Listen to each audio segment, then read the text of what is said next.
कर्ण लक्ष्मी को केबिन में बुलाकर सख्त लहजे में कहता है, ये टैलेंटेड लोगों के लिए ऑडिशन हो रहा है और तुम किसी की मदद नहीं कर सकती। ये साफ साफ चीटिंग है। अगर किसी के पास असली टैलेंट है तो उसे किसी के सहारे की जरूरत नहीं पड़ती। उसके चेहरे पर झुंझलाहट साफ झलक रही होती है। वह आगे कहता है, ये जो लहंगा है इस पर मिरर वर्क किया गया है। मैं चाहता हूं कि तुम इसे ध्यान से गिनो और ठीक 1 घंटे में मुझे रिपोर्ट दो। लक्ष्मी थोड़ा हैरान होती है मगर बिना कुछ कहे सिर झुका लेती है और काम पर लग जाती है। उधर कर्ण किसी फ़ोन कॉल पर बेस्ट सिंगर की डिमांड करता है। उसकी आवाज़ में अहंकार झलकता है, जैसे दुनिया में उससे बड़ा जज कोई नहीं। तभी दरवाजे पर हल्की दस्तक होती है और लक्ष्मी फाइल लेकर अंदर आती है। सर, काम हो गया, वह शांत स्वर में कहती है। कर्ण भौंचक्का रह जाता है। क्या? इतने जल्दी कैसे कर लिया तुमने? लक्ष्मी मुस्कुराकर जवाब देती है, जब इंसान का इरादा सच्चा हो तो वक्त भी मदद करता है। इतना कहकर वह बिना किसी और बहस के वहां से चली जाती है, लेकिन कर्ण की आंखों में हैरानी के साथ एक अजीब सी चमक आ जाती है।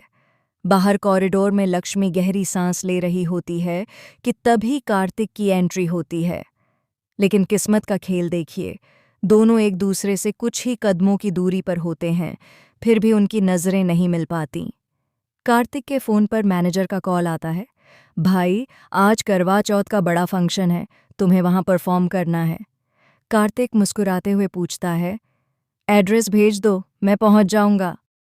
अगले सीन में करण गुस्से में अपने घर पहुँचता है।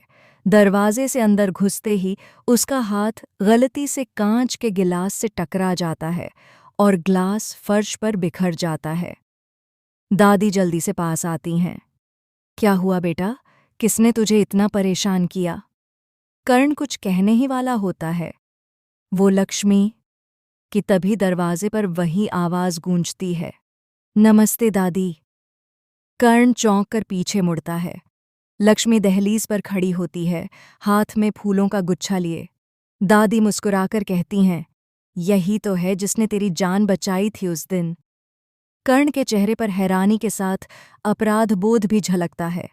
लक्ष्मी कहती है, ये फूल आपके लिए लाई हूं दादी। दादी खुश होकर उसे आशीर्वाद देती हैं और एक कागज देती हैं। बेटा, इसे मूर्ति लेकर इस एड्रेस पर पहुंचा देना। लक्ष्मी सिर हिलाकर वहां से निकल पड़ती है। उसी वक्त ठीक उसी एड्रेस पर कार्तिक भी पहुंच चुका होता है। बड़ा सा गार्डन, रंग बिरंगी लाइटें और हर तरफ सजी हुई औरतें करवा चौथ का त्योहार मना रही होती हैं। कार्तिक मंच पर जाकर माइक उठाता है और मुस्कुराते हुए कहता है, आज का गीत उन सबके लिए है जो सच्चे प्यार पर यकीन करते हैं। लक्ष्मी मूर्ति लेकर वहीं पहुंचती है। वह मिसेज गुप्ता को मूर्ति सौंपती है और तभी मंच की तरफ देखती है। रोशनी सीधे कार्तिक के चेहरे पर पड़ रही होती है। वह उसे ठीक से नहीं देख पाती, लेकिन जब उसकी आवाज़ हवा में गूंजती है, तेरे बिना जिंदगी से कोई शिकवा तो नहीं, तो लक्ष्मी का दिल जोर से धड़कने लगता है। वह सन्न रह जाती है, उसकी आंखों में आंसू आ जाते हैं। यह तो कार्तिक की आवाज़ है, वह खुद से बुदबुदाती है।